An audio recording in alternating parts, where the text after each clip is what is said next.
इस वीडियो में हम पढ़ने वाले हैं इलेक्ट्रिक फील्ड के बारे में। हमारा टॉपिक है इसका इलेक्ट्रिक फील्ड। इलेक्ट्रिक फील्ड क्या है, इस बात को समझें। अगर ऐसे मान लें कोई एक चार्ज है Q। अब ये एक सिंगल चार्ज भी हो सकता है या फिर कई चार्ज से मिलकर के बना हुआ सिस्टम हो सकता है। तो इस चार्ज के अराउंड इस स्पेस में एक ऐसा रीजन होगा जिसमें कोई दूसरा चार्ज अगर हम ला के रखें तो वह चार्ज इलेक्ट्रिक फोर्स फील करेगा। तो वही रीजन कहलाता है इस चार्ज का इलेक्ट्रिक फील्ड। ठीक है, एक चार्ज है, इसके अराउंड स्पेस में एक ऐसा रीजन जनरेट होगा जिसमें कोई दूसरा चार्ज हम ला के रखेंगे तो वह इलेक्ट्रिक फील्ड का अनुभव एक्सपीरियंस करेगा, इलेक्ट्रिक फोर्स एक्सपीरियंस करेगा। तो ये रीजन इसका कहलाता है इलेक्ट्रिक फील्ड। अब इस चार्ज Q का अगर ये इलेक्ट्रिक फील्ड है तो इस इलेक्ट्रिक फील्ड में अलग अलग पॉइंट्स पे इसकी स्ट्रेंथ अलग अलग हो सकती है। तो उसको कैसे डिफाइन करेंगे, इसके लिए क्या करेंगे कि जिस पॉइंट पर हमें इलेक्ट्रिक फील्ड की स्ट्रेंथ बतानी है कि कितनी इलेक्ट्रिक फील्ड वहाँ पर है, उस पॉइंट पर हम कोई एक चार्ज ला के रख देंगे Q। क्या किया, एक चार्ज ला के रख दिया Q। आपको ये Q0 भी लिखा हुआ दिख सकता है, तो Q लिखें Q0 लिखें, उससे कोई दिक्कत नहीं है। तो इस पॉइंट पर जहाँ हमें इलेक्ट्रिक फील्ड बतानी थी वहाँ पे हमने Q0 चार्ज रख दिया। अब हम देखेंगे कि इस Q0 चार्ज पर कितना फोर्स लगेगा। अगर इस कैपिटल Q चार्ज की वजह से इस पे फोर्स अगर F लग रहा है, ठीक है F, तो हमें देखना है कि इसके unit charge per unit charge पर कितना फोर्स लग रहा है। तो हमें क्या करेंगे, चार्ज से Q0 से डिवाइड कर देंगे। तो ये जो मैग्नीट्यूड आया ये है इलेक्ट्रिक फील्ड इंटेंसिटी, जिसको हम इलेक्ट्रिक फील्ड नाम से भी जानते हैं। पूरा नाम है इलेक्ट्रिक फील्ड इंटेंसिटी, जिसको हम इलेक्ट्रिक फील्ड बोला करते हैं।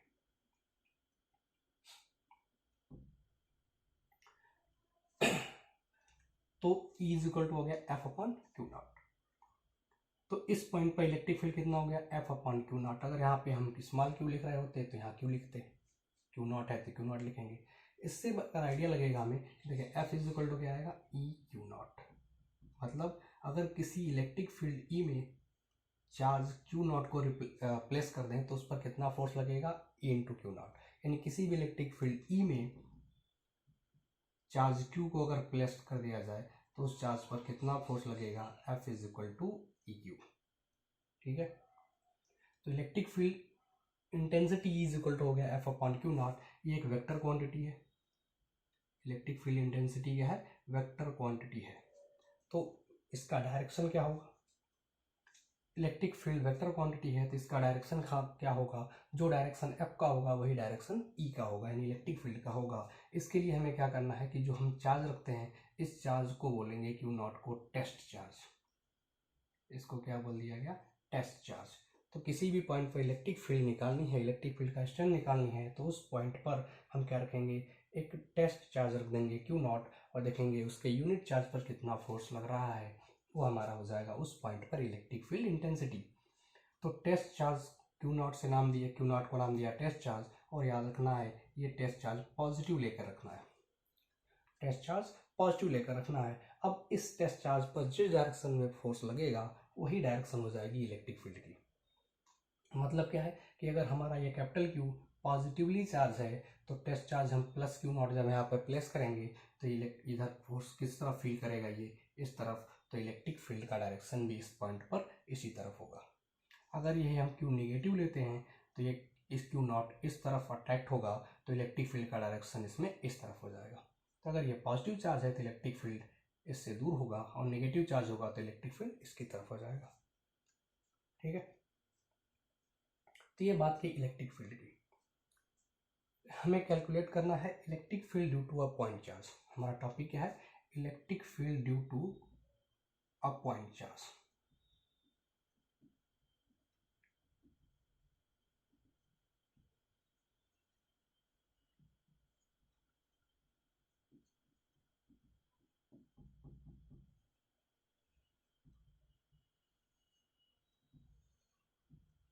हमें एक पॉइंट चार्ज के लिए इलेक्ट्रिक फील्ड कैलकुलेट करनी है। तो सपोज कर लें कि एक पॉइंट चार्ज है Q, इससे R डिस्टेंस पर पॉइंट है P, जहां हमें इलेक्ट्रिक फील्ड इंटेंसिटी कैलकुलेट करनी है। तो हम क्या करेंगे, इस पॉइंट P पर टेस्ट चार्ज क्यू नॉट ला के रख देंगे। अब कैलकुलेट करेंगे कि इस क्यू नॉट पर कितना फोर्स लग रहा होगा, तो कूलम्स लॉ के अकॉर्डिंग फोर्स कितना लगेगा 1/4 pi epsilon naught Q naught upon R square. अब हमें डेफिनेशन के अकॉर्डिंग इलेक्ट्रिक फील्ड के लिए क्या कैलकुलेट करना होगा, यूनिट चार्ज पर लगने वाला फोर्स यानी एफ अपॉन क्यू नॉट से डिवाइड करेंगे, क्यू नॉट कैंसिल हो जाएगा, आएगा 1/4 pi epsilon naught capital Q upon R square. This is electric field due to a point charge. ठीक, आर डिस्टेंस पर इलेक्ट्रिक फील्ड मिल जाएगा। इसको वेक्टर फॉर्म में भी हम लिख सकते हैं। वेक्टर फॉर्म में आपको कूलम्स लॉ से याद हो अगर, तो क्या करेंगे, क्यू अपॉन एक vector R divide by vector R mod का क्यूब। ये वेक्टर फॉर्म में भी लिखा जा सकता है। ठीक है, तो हमने देखा इलेक्ट्रिक फील्ड और किसी पॉइंट चार्ज की इलेक्ट्रिक फील्ड। अगर मान लें कहीं पे एक चार्ज मोर देन वन हो, एक से ज़्यादा चार्जेस हों और इलेक्ट्रिक फील्ड हमें कैलकुलेट करना हो, तो हम क्या करेंगे, इंडिविजुअल चार्जेस से इलेक्ट्रिक फील्ड कैलकुलेट कर लेंगे और सभी इलेक्ट्रिक फील्ड्स का वेक्टर सम अप कर देंगे तो हमें नेट इलेक्ट्रिक फील्ड मिल जाएगा। जैसे अगर मान लें हमें 2 चार्जेस दिए गए Q1 एंड Q2, इन दोनों से इलेक्ट्रिक फील्ड कैलकुलेट करनी है। तो Q1 से अगर इलेक्ट्रिक फील्ड जनरेट हो रहा हो E1 और Q2 से इलेक्ट्रिक फील्ड अगर हो रहा हो E2, तो नेट इलेक्ट्रिक फील्ड E क्या हो जाएगा, vector sum of E1 and E2। जितने भी पॉइंट चार्जेस होंगे सबके इलेक्ट्रिक फील्ड का सम अप कर लेंगे, हमें नेट इलेक्ट्रिक फील्ड मिल जाएगा। ठीक है, चलो इलेक्ट्रिक फील्ड की यूनिट की बात करें तो फोर्स का यूनिट हो जाएगा क्या, न्यूटन, और चार्ज का कूलम, तो न्यूटन पर कूलम। इलेक्ट्रिक फील्ड की यूनिट क्या हो जाएगी, न्यूटन पर कूलम। ठीक है, तो इतनी बात आपको क्लियर हो गई होगी। अब हम क्या करते हैं, कुछ क्वेश्चंस उठाते हैं इलेक्ट्रिक फील्ड से रिलेटेड।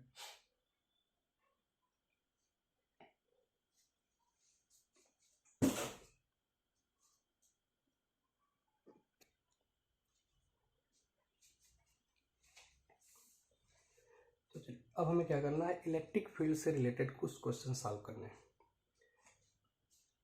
सबसे पहले क्वेश्चन जो हम पुटअप कर रहे हैं, क्वेश्चन नंबर 1 हमसे क्या कहेगा कि हमें 2 चार्जेस देगा और कहेगा उन चार्जेस की वजह से जो नेट इलेक्ट्रिक फील्ड है वो किस पॉइंट पर 0 होगी। इस तरह के क्वेश्चंस आपको बुक्स में मिलेंगे। चलिए हम क्वेश्चन लेते हैं। मान लो ये 4 कूलम का चार्ज है और दूसरा जो चार्ज हमारा है वो है 1 कूलम का। दोनों 1 मीटर डिस्टेंस पर रखे गए हैं। 4 कूलम 1 कूलम 1 मीटर डिस्टेंस पर रखे गए हैं। हमसे पूछ रहा है किस पॉइंट पर इलेक्ट्रिक फील्ड 0 होगी, किस पॉइंट पर इलेक्ट्रिक फील्ड 0 होगी। ठीक है, इसके लिए क्या करना है, इस ऐसे क्वेश्चन पे हमें ध्यान देना है कि हम पॉइंट कहाँ पे कंसीडर करें। कुछ हमें बेसिक कॉन्सेप्ट से निकालना होगा कि वो पॉइंट इन दोनों चार्जेस के बीच में कहीं होगा या फिर दोनों चार्जेस के बाहर कहीं होगा। तो इसके लिए हम इलेक्ट्रिक फील्ड के डायरेक्शन से रिलेट करेंगे।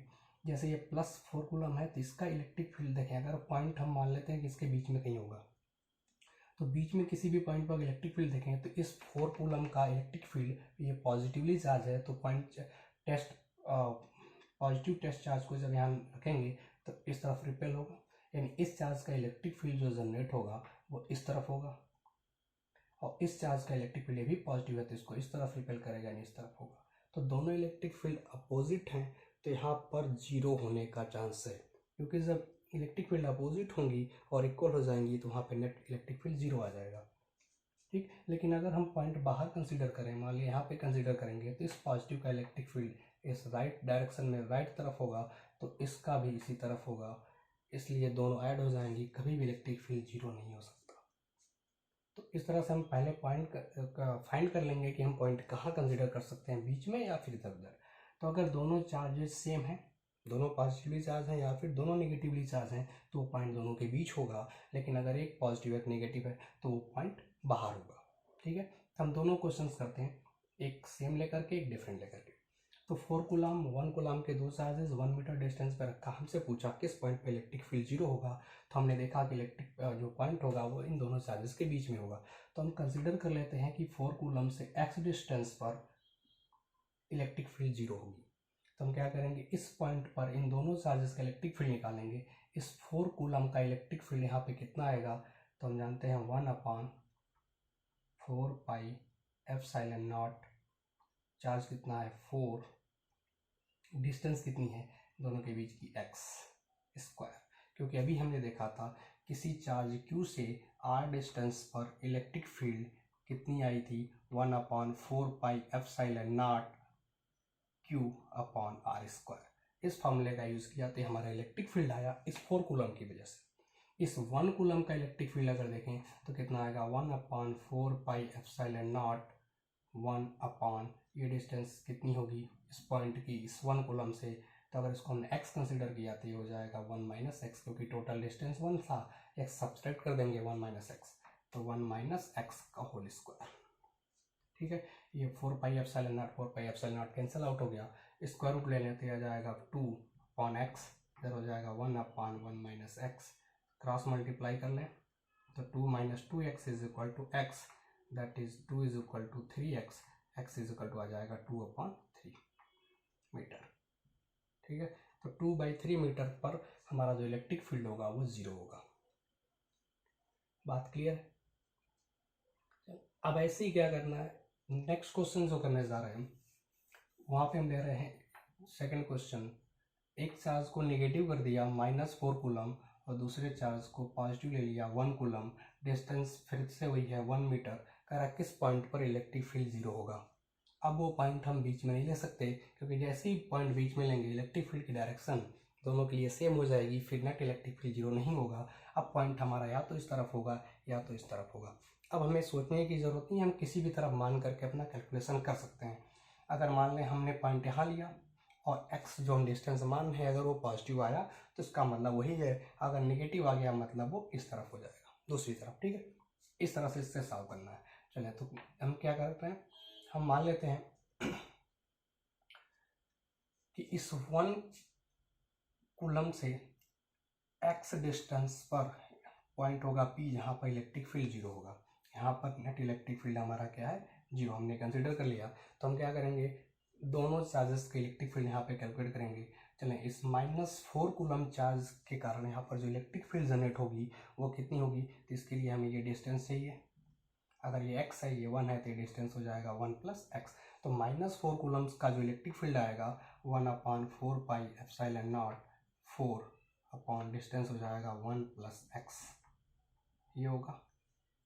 और इस 1 कूलम का जो इलेक्ट्रिक फील्ड होगा वो कितना होगा, तो 1/4πε0 1 डिस्टेंस यहाँ पे कितना है x है तो x²।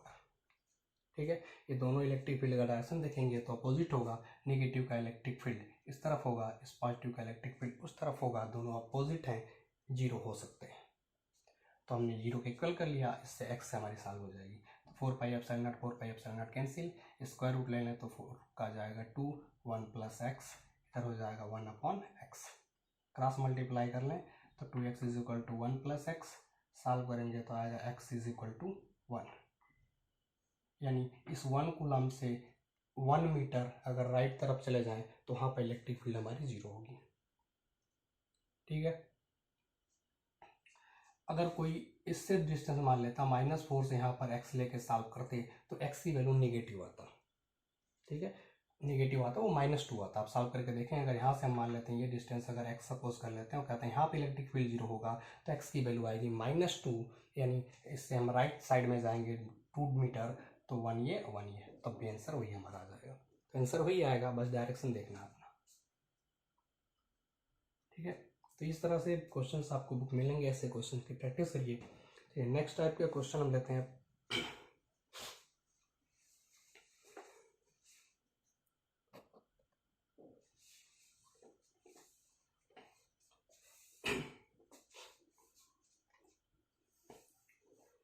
नेक्स्ट क्वेश्चन हमसे कह रहा है कि 3 charges is equal to Q are placed at the three corners of a square of side A. Find the electric field at the fourth corner.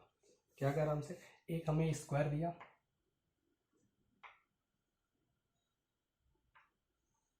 जिसकी साइड बोल दी कि ए, इसके जो 4 वर्टेक्स हैं इन सब पर चार्ज क्या रख दिया Q।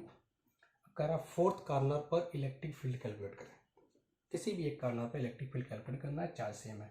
तो इस पर जो इलेक्ट्रिक फील्ड आएगा इस फोर्थ कॉर्नर पर, वह इन तीन की वजह से आएगा इलेक्ट्रिक फील्ड, इन तीन की वजह से यहाँ पर जो इलेक्ट्रिक फील्ड आएगा वो हमें कैलकुलेट करना है। ठीक है, तो देखते हैं, देखें इस Q का इलेक्ट्रिक फील्ड यहाँ पर आएगा, किस तरफ होगा, इस तरफ, पॉजिटिवली चार्ज है तो इससे दूर। इस Q का इलेक्ट्रिक फील्ड यहाँ होगा, इस तरफ। देखें अगर फार्मूले देखें तो डिस्टेंस सेम है, चार्ज सेम है, तो इलेक्ट्रिक फील्ड दोनों का सेम होगा। तो अगर इस इलेक्ट्रिक फील्ड को E बोल देते हैं, उसको भी इलेक्ट्रिक फील्ड E नाम दे देते हैं, दोनों को E, दोनों सेम होंगे। लेकिन इस Q से जो इसकी डिस्टेंस होगी फोर्थ कॉर्नर की, इस Q से वो अलग है, तो इसकी इलेक्ट्रिक फील्ड अलग होगी। उस इलेक्ट्रिक फील्ड को मैं सपोज कर लेते हैं, इसको हम लोग चलिए सपोज कर लेते हैं E1। ठीक है, E1। तो हमें नेट इलेक्ट्रिक फील्ड निकालना है, तो इन दोनों E और इस E1 का जो रिजल्टेंट होगा वही हमारा नेट इलेक्ट्रिक फील्ड यहाँ पर होगा। अब इसको कैसे सॉल्व करेंगे, तो इसके लिए क्या करेंगे, पहले हमें ये डिस्टेंस कैलकुलेट करना होगा, जिससे कि हम E1 कैलकुलेट कर पाएँ। तो ये डिस्टेंस आपको पता है, अगर A है तो ये पाइथागोरस थ्योरम से सॉल्व करेंगे, तो अंडर रूट a स्क्वायर इसका मतलब √2a, ये डिस्टेंस आ जाएगा √2a। तो अगर मैं E1 के मैग्नीट्यूड की बात करूं तो E1 इज इक्वल टू क्या हो जाएगा, 1/4 pi epsilon not Q upon R square, इसका स्क्वायर करेंगे √2 का स्क्वायर हो जाएगा 2a स्क्वायर। ठीक है, ये हमारा E1 आ गया। अगर E की बात करें, E कितना होगा, तो E होगा 1/4 pi epsilon not Q upon a square. तो ये E1 और E हमें मिल गया। लेकिन इन दोनों E का अगर रिजल्टेंट निकालने हम, तो दोनों E का रिजल्टेंट E1 के डायरेक्शन में आएगा। कैसे फाइंड करते हैं, हमें वेक्टर को जो सम करने का पैरेललोग्राम का जो कॉन्सेप्ट होता है उसके अकॉर्डिंग चलें अगर, तो ये E है और ये E है, इसका रिजल्टेंट इस बीचों बीच कहीं होगा, जिसको हम बोल रहे हैं E डैश, इसको क्या बोल रहे हैं, E डैश। तो इस E डैश को निकालें अगर, तो फार्मूला क्या है, अंडर रूट, देखें A और B से हम लोग पढ़ते थे, ऐसे था A वेक्टर B, इसका resultant R is equal to under root A square plus B square plus 2AB cos theta, जहाँ थीटा था A और B के बीच एंगल। तो उसके अकॉर्डिंग चलेंगे, तो यहाँ पे एंगल क्या बनेगा, 90। तो E square plus E square plus 2EE यानी E स्क्वायर कॉस 90, कॉस 90 की वैल्यू 0, तो ये पूरा 0 हो जाएगा। क्या आएगा, under root 2E square, under root 2E square solve करेंगे तो क्या आएगा, √2E। ठीक है, तो √2E, इसका मतलब क्या है, इन दोनों E का जो रिजल्टेंट है वो √2E है और E1 के डायरेक्शन में ही होगा। तो जो नेट इलेक्ट्रिक फील्ड की अगर हम बात करें E नेट, तो वो E1 और E डैश दोनों सेम डायरेक्शन में है, दोनों ऐड हो जाएंगे, E1 प्लस E डैश। तो E1 की वैल्यू हमारे पास क्या है, 1/4 pi epsilon not Q upon 2a square, ये E1 की वैल्यू थी, और E डैश की वैल्यू कितनी आ गई, √2E, तो √2, और E की वैल्यू क्या है, 1/4 pi epsilon not Q upon a square. इसमें हमें कुछ कॉमन दिख रहा होगा, कॉमन क्या मिलेगा, 1/4 pi epsilon not Q, common ले सकते हैं इतना, क्या बचेगा, 1/2 a स्क्वायर भी कॉमन ले सकते हैं, क्या बचेगा 2, प्लस यहाँ आ जाएगा √2, बाकी तो कॉमन हो ही गया। चलिए इसको सॉल्व कर लें, तो 1/4 pi epsilon not Q upon a square, इसको अगर सॉल्व करें तो कितना हो जाएगा 2√2 + 1/2।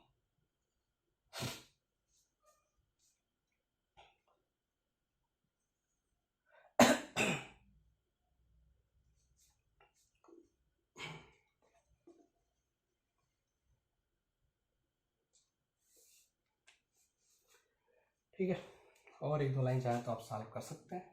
ये हमारा नेट इलेक्ट्रिक फील्ड आ जाएगा। ठीक है,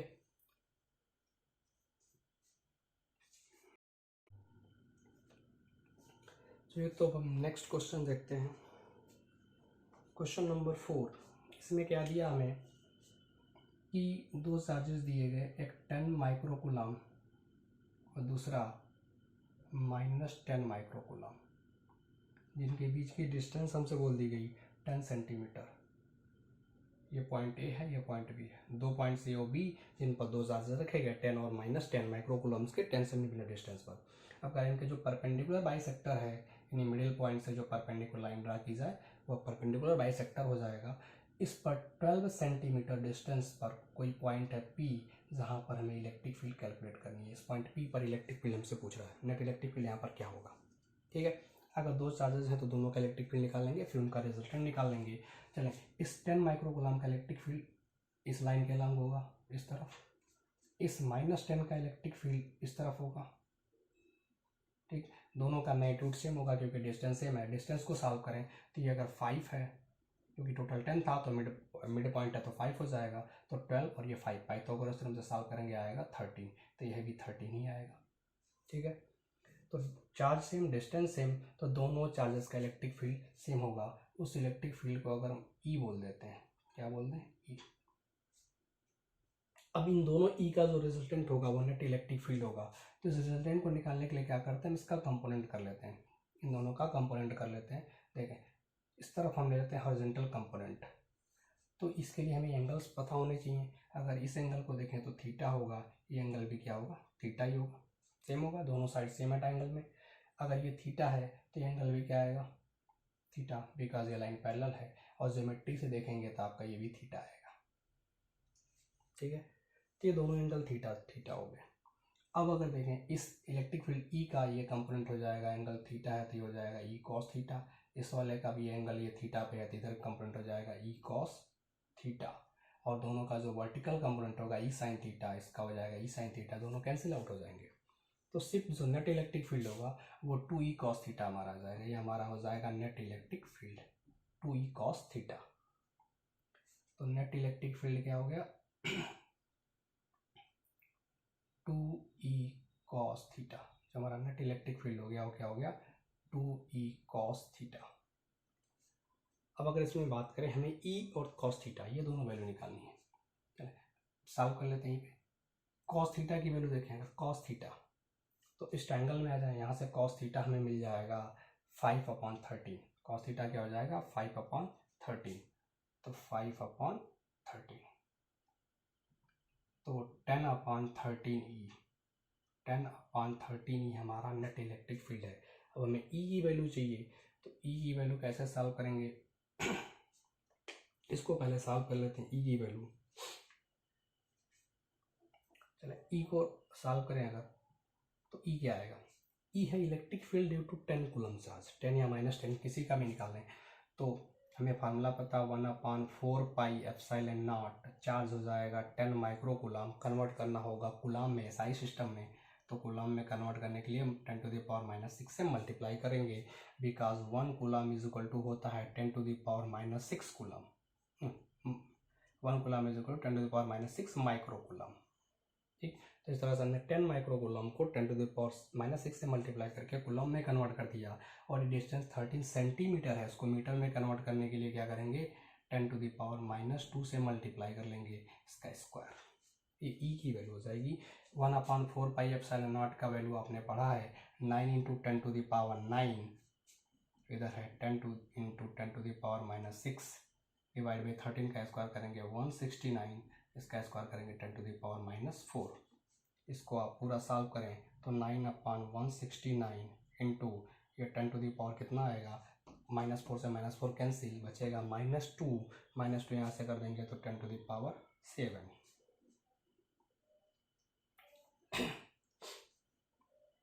सॉरी एक 10 छूट गया ये, तो ये भी छूट गया तो 8 हो जाएगा, 10⁻8, -6 -4 से -4 कैंसिल, -2 बचेगा, ये 9 10 में से 2 8, तो 10⁻8। इसको डिवाइड करके आप सॉल्व करें तो ये आपका नेट आएगा 5.3 × 10⁻6, 5.3 × 10⁻6 न्यूटन पर कूलम, और ई की वैल्यू आ जाएगी। तो नेट अगर हमें चाहिए तो हम क्या करेंगे, इसमें ई की वैल्यू पुट कर देंगे, तो 10/13 × 5.3 × 10⁻6, पूरे को सॉल्व कर लें आएगा 4.1 × 10⁻6, 4.1 × 10⁻6 न्यूटन पर कूलम। कैलकुलेशन आप कर लें।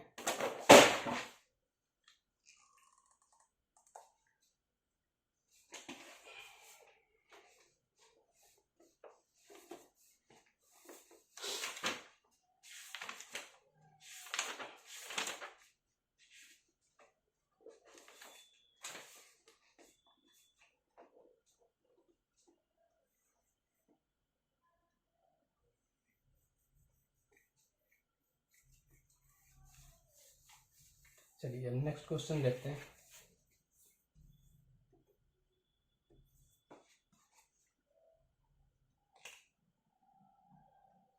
क्वेश्चन नंबर 5,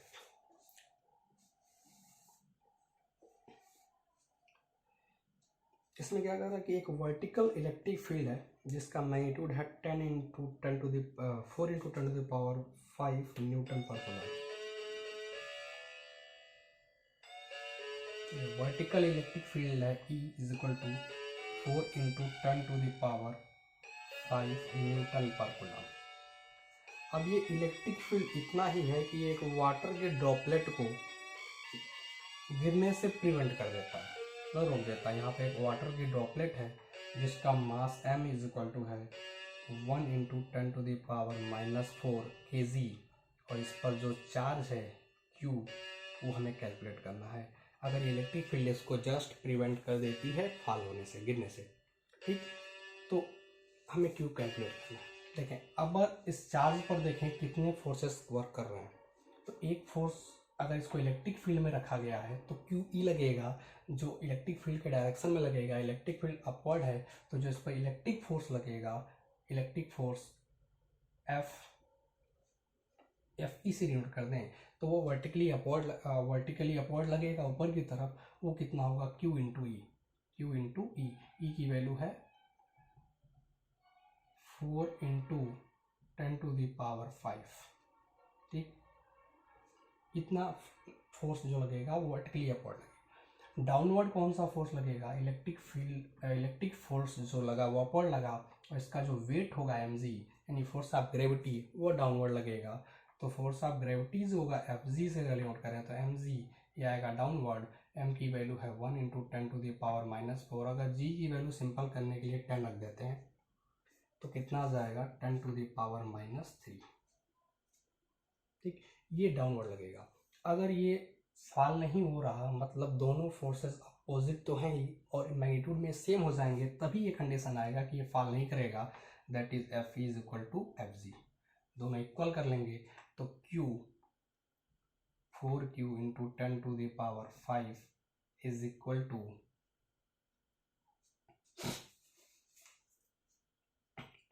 10⁻³ अगर इसको सॉल्व करें तो Q = क्या आ जाएगा, 10⁻³ डिवाइड बाई 4 10⁵। ऊपर ले जाएंगे इसको तो निगेटिव हो जाएगा 10⁻⁻8। 1/4 को डिवाइड करें तो 0.25।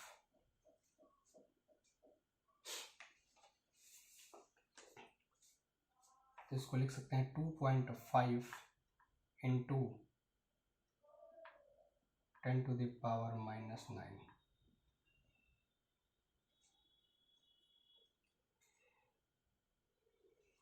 ठीक है। तो ये हमारा आएगा 2.5 × 10⁻⁹ कूलम। इतना कूलम चार्ज इस वाटर ड्रॉपलेट पर होगा।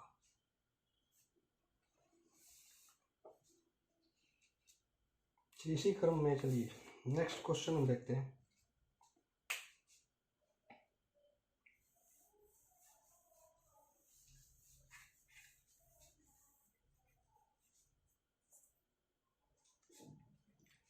नेक्स्ट क्वेश्चन से क्या कह रहा है कि एक हॉरिजॉन्टल टेबल है, उस टेबल पर 5 ग्राम मास के 2 पार्टिकल्स हैं जिनका चार्ज है 1 × 10⁻⁷ कूलम। एक टेबल हो रखा हुआ है, हॉरिजॉन्टल टेबल। इस टेबल पर 2 चार्जेस रखे गए हैं जिनका मास है 5 ग्राम। 5 ग्राम का ये भी है, 5 ग्राम का ये भी है, और इन पर जो चार्जेस हैं वो है 1 × 10⁻⁷। इनका जो चार्ज है 1 × 10⁻⁷ कूलम, इस पर भी 1 × 10⁻⁷ कूलम का चार्जेस रखा गया है, और इनके बीच की जो डिस्टेंस है वो 10 सेंटीमीटर है। कितनी डिस्टेंस है? 10 सेंटीमीटर। ठीक। अब कह रहा है कि जो कोफिशिएंट ऑफ फ्रिक्शन टेबल का है वो हर पॉइंट पर सेम है पूरे टेबल के लिए, और इतना है कि ये लिमिटिंग इक्विलिब्रियम में रहे। कोफिशिएंट ऑफ फ्रिक्शन जो है सेम है, और इतना है कि ये लिमिटिंग इक्विलिब्रियम में दोनों चार्जेस रहें। तो हमें वो कोफिशिएंट ऑफ फ्रिक्शन कैलकुलेट करना है, जिसको म्यू से डिनोट करते हैं। ठीक है। तो अगर मान लें कि टर्मिनल इक्विलिब्रियम में है ये, तो जो फ्रिक्शन फोर्स होगा वो इलेक्ट्रिक फोर्स के इक्वल आना चाहिए, तभी ये इक्विलिब्रियम में आएंगे। तो अगर हम इलेक्ट्रिक फोर्स की बात करें तो Fe इलेक्ट्रिक फोर्स कितना आएगा?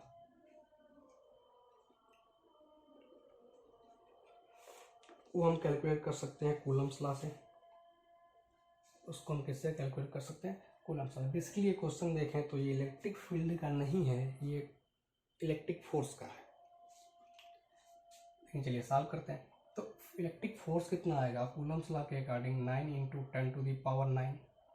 दोनों चार्जेस का प्रोडक्ट, तो चार्जेस कितना है? 1 × 10⁻⁷ तो 1 × 10⁻⁷ 2 बार का स्क्वायर हो जाएगा मतलब, और अपन डिस्टेंस 10 सेंटीमीटर, इसको मैं कन्वर्ट करूँगा मीटर में, तो मीटर में कन्वर्ट करने के लिए 10⁻⁻2 से मल्टीप्लाई कर देंगे इसका होल स्क्वायर। ठीक। इस पूरे को अगर सॉल्व करें तो 9 × 10⁻9 इंटू आएगा 10⁻⁻14, नीचे की तरफ आ जाएगा, ये होगा 10⁻⁻1, उसका स्क्वायर करेंगे तो 10⁻⁻2, -2 से -2 कैंसिल हो जाएगा, -12। इसको सॉल्व करेंगे तो 9 × 10⁻3, 9 × 10⁻3 न्यूटन, ये हमारा इलेक्ट्रिक फोर्स हो गया। अब अगर फ्रिक्शन फोर्स की बात करें तो फ्रिक्शन फोर्स के अगर देखें तो F = क्या होना चाहिए? μmg।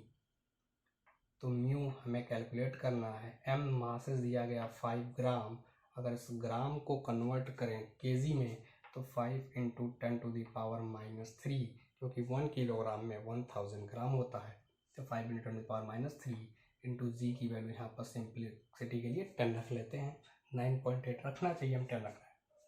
ये कितना आ जाएगा? 5 μ × 10⁻²। अब ये दोनों फोर्सेस सेम होंगे तभी इक्विलिब्रियम में आएगा। तो 9 × 10⁻³ = 5 μ × 10⁻²। सॉल्व करें तो μ = आएगा 9/5 10⁻³ / 10⁻², -2 कैंसिल हो जाएगा, 10⁻1 बचेगा। इसको डिवाइड करें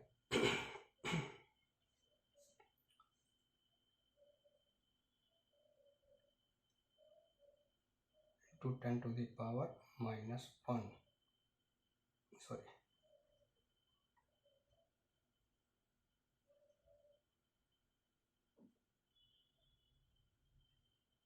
यानी 0.18। तो कोएफिशिएंट ऑफ फ्रिक्शन आ जाएगा 0.18। ठीक है, तो इस तरह से हमने कुछ क्वेश्चन देखे इलेक्ट्रिक फील्ड। ये बेसिकली क्वेश्चन इलेक्ट्रिक फोर्स का था जो कूलम्स लॉ से कैलकुलेट हुआ। पिछले वीडियो में हमने कूलम्स लॉ पे बेस्ड कुछ क्वेश्चन किए थे। उन सारे क्वेश्चंस में जहाँ फोर्स पूछ रहा था वहाँ पे इलेक्ट्रिक फील्ड भी कैलकुलेट करने को दे सकता है। तो कॉन्सेप्ट वही रहेगा, बस फार्मूला चेंज हो जाएगा। तो आई होप कि आप उस तरह के क्वेश्चंस भी कर सकते हैं।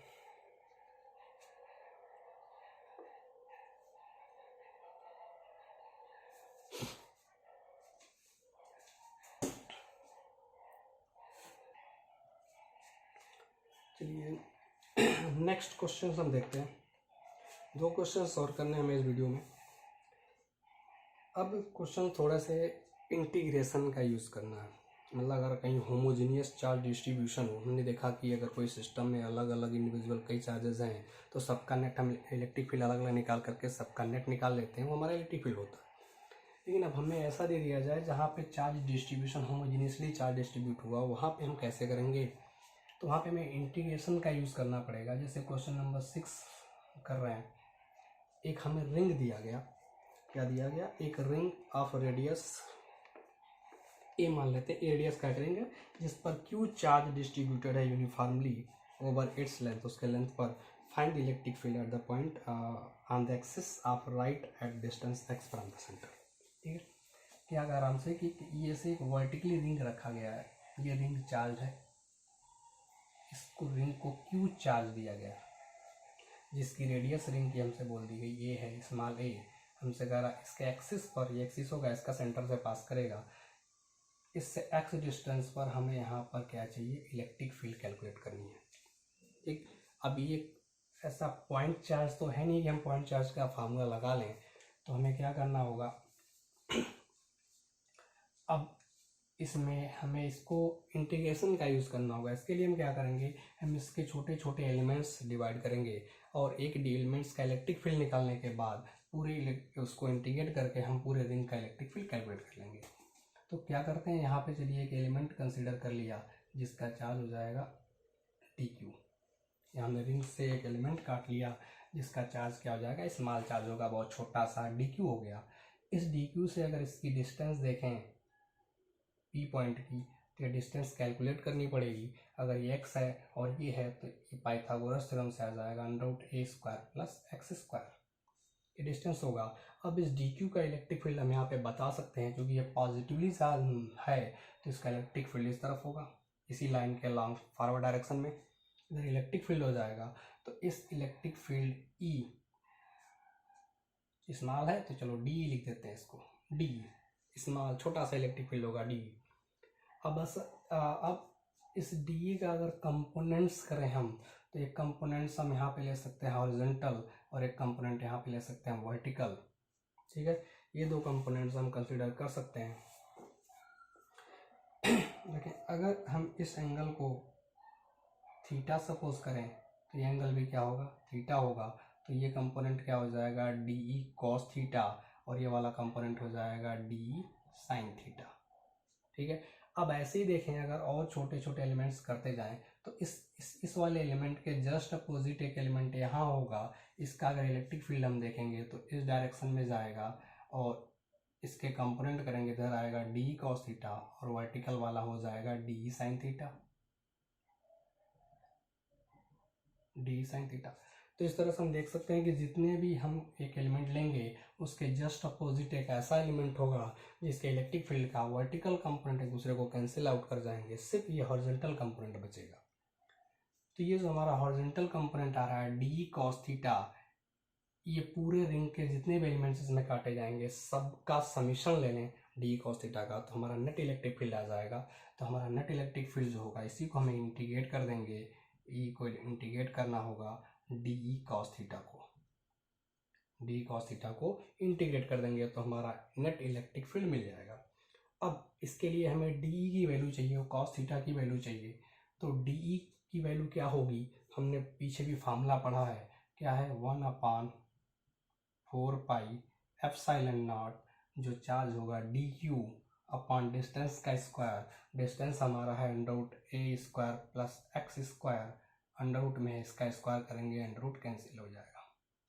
चलिए स्क्वायर कर लिया, अंडर रूट हमारा गायब हो जाएगा। अभी यहाँ पे कॉस थीटा आ गया है, कॉस थीटा और सॉल्व करें, 1/4 pi epsilon naught D Q, ये स्क्वायर रूट गायब हो जाएगा, ए स्क्वायर प्लस एक्स स्क्वायर आएगा। कॉस थीटा की वैल्यू अगर देखें इस ट्रायंगल में तो कॉस थीटा होगा x upon under root a square minus x A square plus x square, तो कॉस थीटा की वैल्यू पुट कर दिया x upon under root a square plus x square. इसी को इंटीग्रेट करना है। अब इसको इंटीग्रेट करें अगर तो देखें इसमें कौन सी चीज़ है जो वेरिएबल है, तो x और a सेम है, क्या वेरिएबल है, सिर्फ डी क्यू। अगर इसको इंटीग्रेट करते जाएंगे तो डी क्यू थोड़ा थोड़ा जोड़ते जोड़ते पूरा चार्ज क्यू के बराबर आ जाएगा। तो इसको हम क्या करेंगे, कॉन्स्टेंट्स बाहर कर लें, 1/4 pi epsilon naught x upon, इसको एक साथ लिख सकते हैं a square plus x square power 3/2, क्योंकि ये 1/2 पावर और ये 1 पावर 1 और 1/2 ऐड होकर 3/2 आ जाएगा। और यहाँ बचेगा इंटीग्रेशन ऑफ डी क्यू को इंटीग्रेट करके पूरा क्यू बन जाएगा। तो 1/4 pi epsilon naught x q, capital q है, x Q upon a square plus x square power 3/2। ये हमारी इलेक्ट्रिक फील्ड आ जाएगी इस पॉइंट पी पर। ठीक है, अब कुछ इसमें स्पेशल केसेस की बात करें। केस फर्स्ट की अगर बात करते हैं, केस फर्स्ट में अगर हम इस पॉइंट पी को लेके चलें at the centre of ring, at the centre पे अगर आ जाए एट सेंटर, तो सेंटर के लिए क्या करेंगे हम कि जो हमारा x होगा वो 0 हो जाएगा, x इज इक्वल टू 0। तो इलेक्ट्रिक फील्ड कितनी आएगी, x की वैल्यू 0 पुट करेंगे यहाँ पर, तो ए स्क्वायर का पावर 3/2, 2 कैंसिल हो जाएगा, तो ए क्यूब आ जाएगा।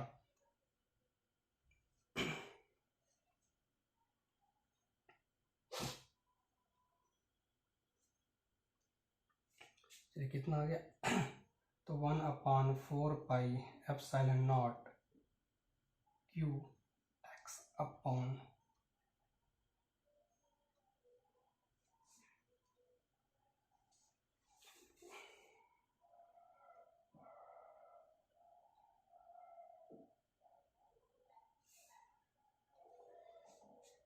चले तो x 0 करते ही पूरा 0 ही हो जाएगा, कैलकुलेशन की जरूरत नहीं है। तो इलेक्ट्रिक फील्ड हमारा टोटल क्या हो जाएगा, 0। सेंटर पे आएंगे तो इलेक्ट्रिक फील्ड 0 हो जाएगी।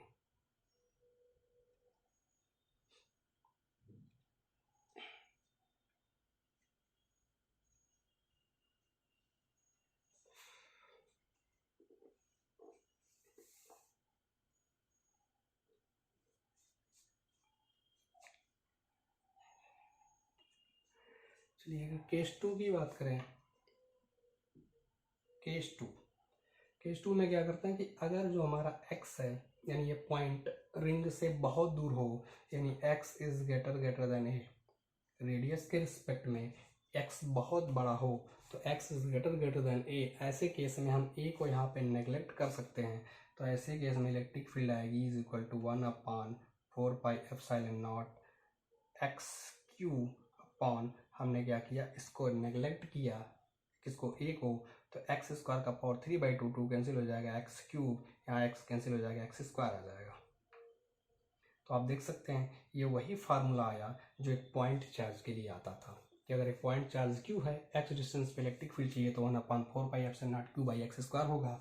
इसका मतलब ये रिंग एक पॉइंट चार्ज की तरह से बिहेव करेगा अगर हमारा ये डिस्टेंस बहुत ज़्यादा है तो। ठीक है, तो आई होप ये क्वेश्चन आपको समझ में आ गया हो।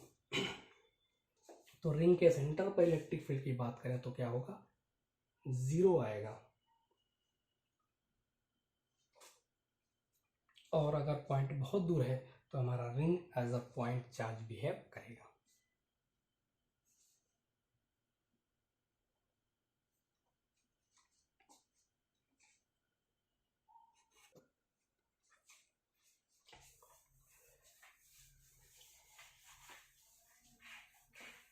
चलिए इस वीडियो का लास्ट क्वेश्चन हम करने जा रहे हैं।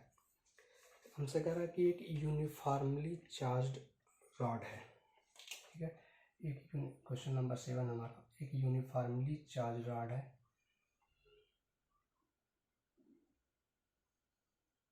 लेंथ इसकी कैपिटल एल है, इसको क्यू चार्ज दिया गया है, टोटल चार्ज इस पर क्यू है। इसका अगर जो परपेंडिकुलर बाइसेक्टर है हमारा, इस परपेंडिकुलर बाइसेक्टर पर ए डिस्टेंस पर पॉइंट पी है, इस मिड पॉइंट से ए डिस्टेंस पर हमारा पॉइंट है पी, जहाँ पर हमें इलेक्ट्रिक फील्ड कैलकुलेट करनी है। ठीक है, अब हम क्या करेंगे, अब यूनिफॉर्मली चार्ज डिस्ट्रीब्यूशन है तो हमें इसमें एक छोटा सा एलिमेंट कंसीडर करना होगा, उस एलिमेंट का इलेक्ट्रिक फील्ड निकालेंगे, फिर उसको इंटीग्रेट कर लेंगे, हमारा नेट इलेक्ट्रिक फील्ड मिल जाएगा। तो पहले समझें कि हमने क्या किया, इस मिड पॉइंट से एक्स डिस्टेंस पर एक यहाँ पे एलिमेंट कंसीडर कर लिया, जिसकी थिकनेस हमने मान सपोज कर ली डी एक्स, एक्स पर जाकर डी एक्स थिकनेस का एक चार्ज एलिमेंट हमने ले लिया, उसका चार्ज हमारा हो जाएगा डी क्यू। ठीक है, इस डी एक्स एलिमेंट जो डी क्यू चार्ज कंटेन कर रहा है, इसका इलेक्ट्रिक फील्ड इस पॉइंट पी पर देखें तो इस तरफ होगा, इलेक्ट्रिक फील्ड को बोल लेते हैं डी, इलेक्ट्रिक फील्ड होगी इतनी। अब बस इलेक्ट्रिक फील्ड के अगर कंपोनेंट्स करें तो ये एंगल अगर थीटा सपोज करते हैं तो एंगल थीटा आएगा, तो ये कंपोनेंट होगा डी कॉस थीटा, और एक वर्टिकल हॉरिजॉन्टल कंपोनेंट, ये वर्टिकल हो गया, हॉरिजॉन्टल कंपोनेंट आएगा डी साइन थीटा। ठीक है, अब जैसा एक एलिमेंट इस तरफ है, इतनी ही डिस्टेंस पर, एक्स डिस्टेंस पर दूसरा एलिमेंट हम इधर भी ले सकते हैं, होगा जरूर होगा ऐसा ही एलिमेंट, इसका इलेक्ट्रिक फील्ड देखेंगे तो इस तरफ जाएगा, उसके कंपोनेंट्स करेंगे तो ऊपर डी कॉस थीटा आएगा, एक हॉरिजॉन्टल आएगा डी साइन थीटा, जो दूसरे को कैंसिल कर जाएगा।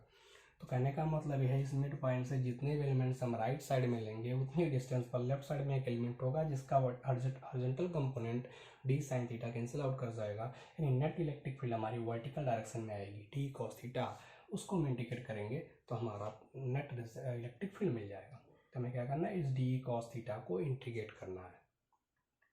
इससे पहले हमें इन छोटे छोटे पॉइंट्स को सब कैलकुलेट करते चलते हैं। पहली बात की हम बात करें डी क्यू, ये चार्ज कितना होगा, डी क्यू चार्ज कितना होगा।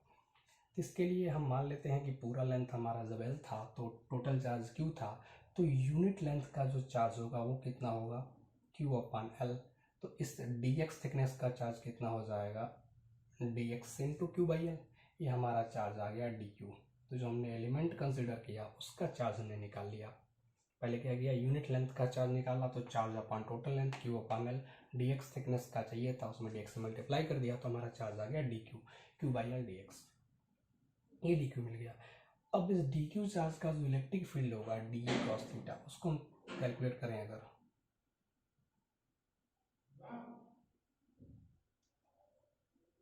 डी कॉस थीटा कैलकुलेट करें तो डी क्या होगा, इसके लिए हमें ये डिस्टेंस चाहिए, ये डिस्टेंस हो जाएगा under root a square plus x square, ये एक्स है और ये है पाइथागोरस थ्योरम से आ गया।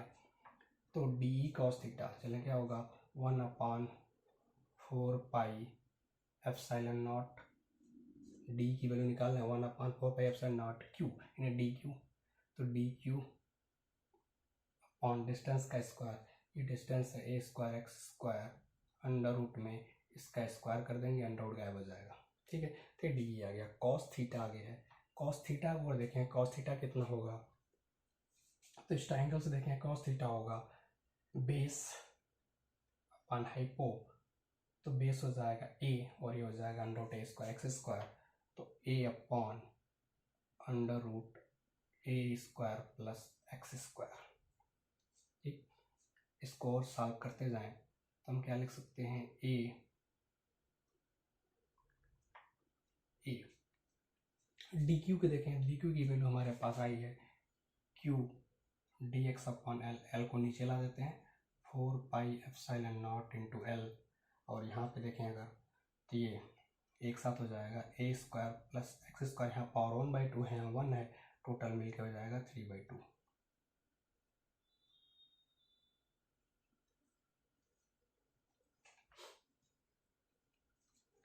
ठीक है, ये हमारा आ गया डी कॉस थीटा। अब हमें इस डी कॉस थीटा को इंटीग्रेट करना होगा नेट इलेक्ट्रिक फील्ड निकालने के लिए। यहाँ पे देखें मिड पॉइंट से इस तरफ अगर डिस्टेंस देखें तो L/2 होगा, इधर भी L/2 होगा, इस साइड नेगेटिव मान लेते हैं, इस साइड पॉजिटिव मान लेते हैं, तो हमें जो एलिमेंट लेना है वो यहाँ से लेके एल तक और फिर यहाँ से लेके यहाँ तक लेना होगा, यानी -L/2 से +L/2 तक। यहाँ से हो जाएगा -L/2, इसको बोल देंगे +L/2। तो हमें लिमिट लेनी पड़ेगी इंटीग्रेशन की -L/2 टू +L/2। तो जो हमारा नेट इलेक्ट्रिक फील्ड होगा E, वो इंटीग्रेट करेंगे हम d cos थीटा को, d cos थीटा हमारा ये है a q on dx 4πε0 L a² + x² 3/2 integrate करेंगे हम -L/2 से +L/2 तक। ठीक, इसमें जो नॉन वेरिएबल्स हैं उसको बाहर लेके चले हैं, तो कौन सी चीज़ें वेरिएबल नहीं है, तो a फिक्स है हमारा और कैपिटल L फिक्स है, कैपिटल Q भी फिक्स है, तो इसको बाहर कर देते हैं। तो a capital Q upon 4πε0 L, ये हमारा बाहर आ जाएगा और इंटीग्रेशन में क्या बचेगा, dx upon a² + x² rays power 3/2, ये हमारा आएगा। और लिमिट क्या है, -L/2 टू +L/2। ठीक, ये हमारी आएगी। अब हमें इसको इंटीग्रेट करना है, इस क्वांटिटी को इंटीग्रेट करना है। तो इंटीग्रेट करने के लिए चलिए हम देखते हैं, यहाँ से ट्रायंगल इसमें आ जाए। अगर ट्रायंगल में देखें तो अगर tan थीटा हम लेते हैं तो क्या आएगा, tan थीटा = क्या आएगा, परपेंडिकुलर अपॉन बेस, तो x अपॉन a, तो x = आ जाएगा a tan थीटा। अगर हम इसको इंटीग्रेट कर दें, डिफरेंशिएट कर लें विद रिस्पेक्ट टू थीटा, तो हो जाएगा dx/d थीटा और यहाँ हो जाएगा a। tan थीटा को डिफरेंशिएट करेंगे तो tan का डिफरेंशिएशन होता है sec² थीटा, तो यहाँ से हमें मिल गया dx = a sec² theta d theta. ठीक, अब ये क्वांटिटी हम यहाँ पुट कर सकते हैं। तो पहले हम क्या करते हैं, पहले इस इंटीग्रेशन को हम सॉल्व कर लेते हैं अलग से, जगह कम पड़ रहा है।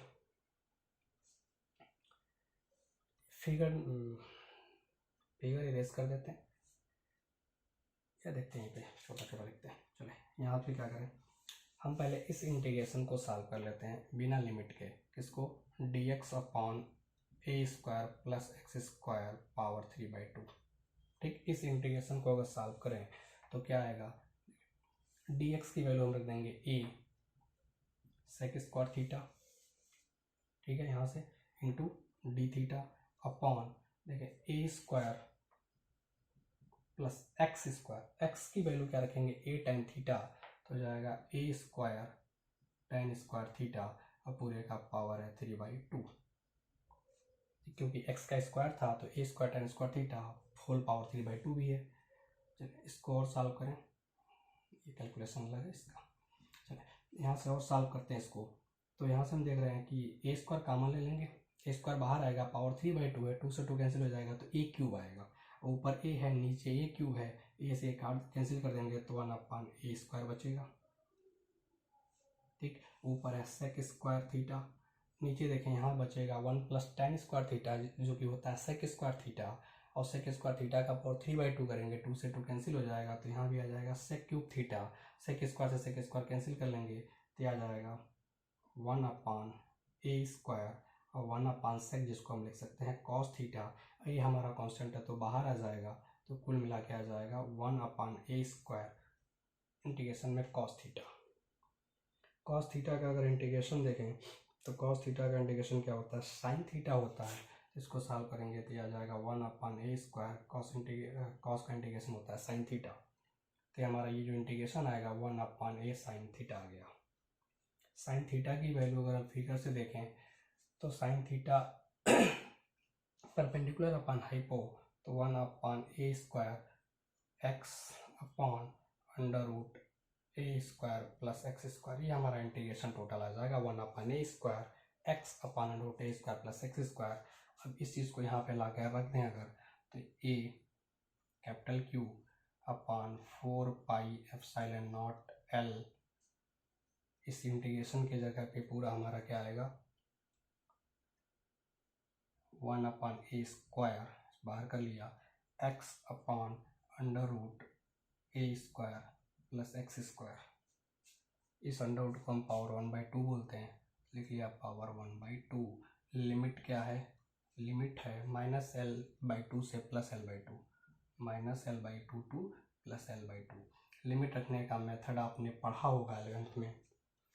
क्या करेंगे, पहले अपर लिमिट रखेंगे x के प्लेस पर, फिर माइनस लगा के लोअर लिमिट रखेंगे। तो x के जगह पे पहले अपर लिमिट रखें तो l/2 upon a square plus l/2 का स्क्वायर करेंगे तो l²/4 होल पावर है 1/2।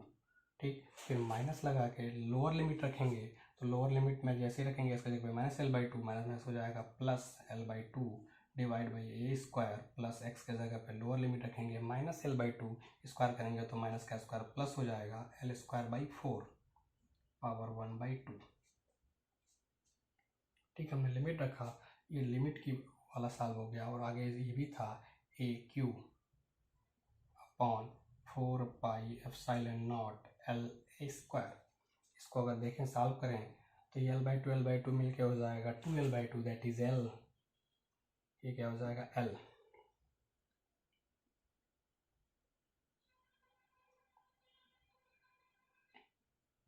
चलें तो हो जाएगा ऊपर कुल मिला के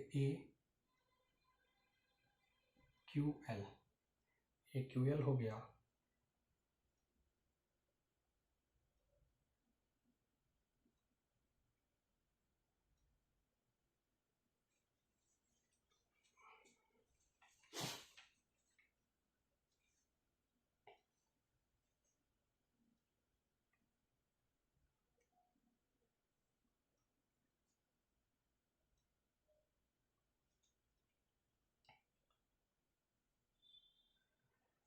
चलें और देखें नीचे, यहाँ पर ये हो जाएगा A² प्लस l²/4 पावर 1/2।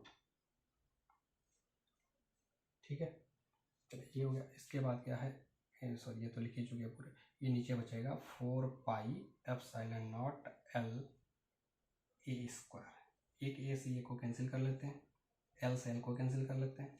ठीक, अब इस क्वांटिटी को सॉल्व करना है। थोड़ा सा इरेज कर देते हैं।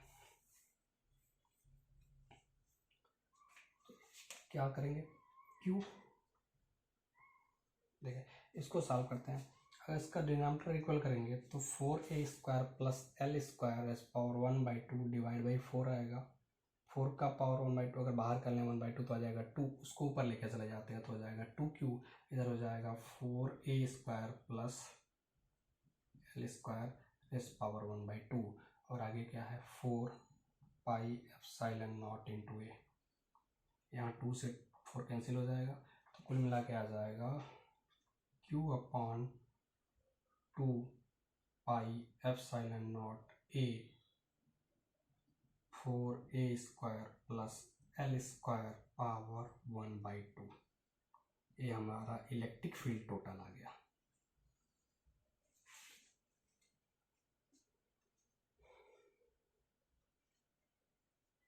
ठीक है, तो आई होप आपको ये डेरिवेशन समझ में आया हो।